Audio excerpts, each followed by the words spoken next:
In 2016, the fans of the MCU were asked one simple question. What is good? And they were asked this by the portrayal of two heroes of the Avengers being pushed to opposite sides of a single conflict. One that would change Marvel forever and turn their movies into more than movies, into pop culture events. Hello everyone, welcome to Everless Entertainment. Today what we are talking about is the 10-year anniversary of Captain America Civil War. We are old, people. We are old. Anyway, the reason I say this movie switched things from being just movies into pop culture things is because it actively invited the audience into being like, who do you agree with? What side are you on? Who's for Team Iron Man? Are you ready? Team Cap, are you ready? And started, I know, at my school, lunch table talks about who's Team Iron Man, who's Team Cap. Clearly, I was Team Cap. I mean, come on.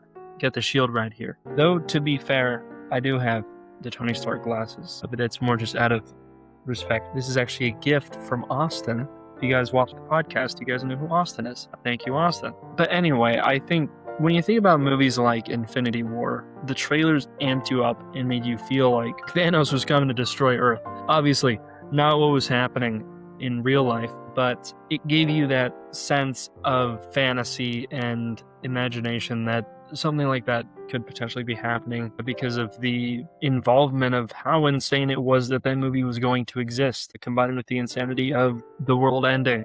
Kind of just gave a similar vibe.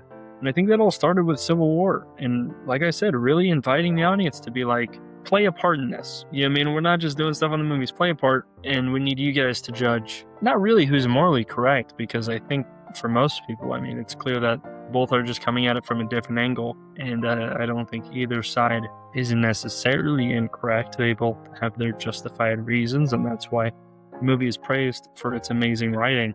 But I think it just really made a unique experience for everyone to kind of join in and partake in.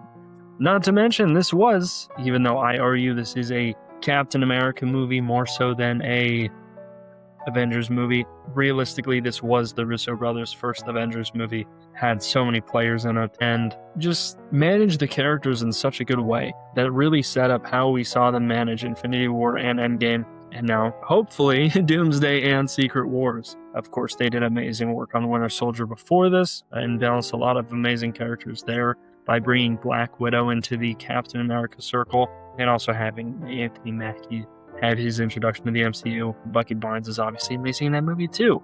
But the character dynamic just got better and better as they went on with their movies. And I really think, at least looking back on it, Civil War has a very unique tone compared to Infinity War or any of these other movies. I think Civil War just has just a vibe that's just inexcusably different than any of the other movies. Not just because you're doing like, oh, what if the good guys are bad guys thing, but because it carries just such a good tone. And that's all the way up to the final fights that they have against each other. And I think it just carries the tone very, very well. Things that I remember from when the movie was coming out is walking in the theater that used to be down in downtown Disney in Anaheim. Now that theater's torn out, now I think it's just a restaurant lane going down that way. But it used to be a theater, and I saw some amazing movies there, such as the Lego Batman movie.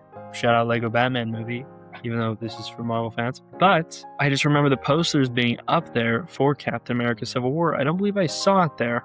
I believe I saw it around my hometown. But it was just cool to see the posters up. Obviously, you have Cap and Iron Man, very color-coordinated people with the reds and the blues. Worked out very, very well. I will say, looking back, it was hard to be a Cap defender, man. If you were a Cap defending kid, as I was, I have respect for you. Because everyone loved Iron Man, dude. Like, it's one thing to be like, my favorite character is Captain America, and I have to argue that against Iron Man. But with a movie like Civil War, stood no chance, man. You're like, oh, he's a good person. And that was our reasoning. I mean, he has good reasons in the movie, obviously, but as a kid, I will say I have a lot of respect for anyone else that had to argue that point. Like, I'm still continuing to argue my points on our podcast that we're doing, but shout out to that. What else is there to say about Civil War? Amazing soundtrack by Hugh Jackman, I believe. Like, you'd have to listen to it to know it. Obviously, I can't play it because YouTube will find me and send me to Kevin Feige's murder room that he uses for people that give spoilers. That was a bad joke. The performance was bad. The joke was bad. Anyway, what is there to say about Captain America Civil War? I guess it's just, wow, the Russos are still running Marvel. That's an interesting thought. The guys who worked on Community are running Marvel still. Who would have guessed? Who would have guessed? Yeah, I think the movies lasted completely fine. I think it's such a pivotal point in the MCU. You have to still watch it. It sets everyone on their path that we eventually find them on in Infinity War. I mean, there's some people that go off on a tangent here, split up. But realistically, them splitting up in Civil War is what leads to all that stuff. And it was just a good break. So then when you get to the later movies, you finally get that resolve of, hey, we're a team again, we're working together again.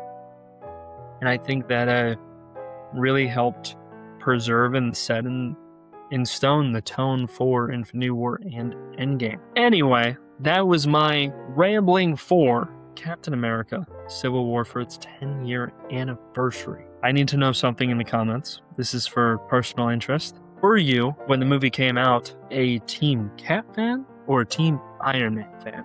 And I also want to know now what your side is. Is it Team Cap or is it Team Iron Man? I'm not saying you have to say this was right, this was wrong, this person killed this person, blah, blah, blah.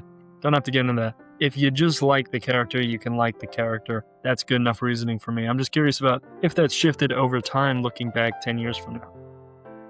Anyway, these have been the ramblings of a Team Cap fan. Rogers all the way. And this has been Effortless Entertainment, and I hope you have been entertained. Happy anniversary, Captain America Civil War. I don't know. I'm recording like I never do. I turned into the Neon Cat. It was with a Y.